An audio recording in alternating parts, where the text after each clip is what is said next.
pelvic tilt. This is your pelvis. It can tilt backwards and it can tilt forwards, and it can also be in a neutral position here. Think of it as like a bucket of water. If you tip it backwards like a penguin or a dog tucking its tail between its legs, all the water is gonna spill at the back. If you put it forward like a girl on Instagram showing off the booty, all the water is gonna spill out the front, puts a lot of stress on your low back. What you want is a nice neutral pelvis.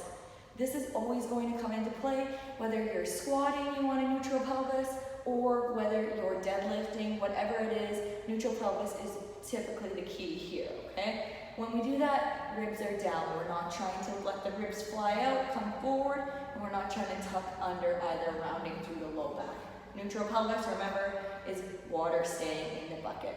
Now to practice that, there's two things you can do. The first one, this will be a harder version, trying to move that pelvis forward and then back. So simply just place your hands on your hips like a belly dancer, and then try to work between a forward tilt and a backward tilt. Neutral, forward, backward. If that's hard for you to do, there's another way to do it. Lie onto your back.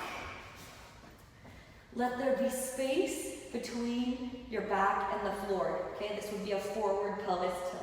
Now what I'm going to do is I'm going to close that gap and try to push my lower back into the floor. Okay, now my pelvis is tilting backwards.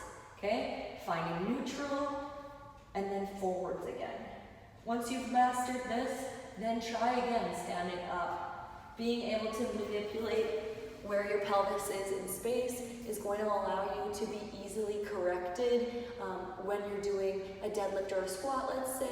It's also going to lead to a stronger core, and is really important when it comes to activating the core and being in correct position when we move through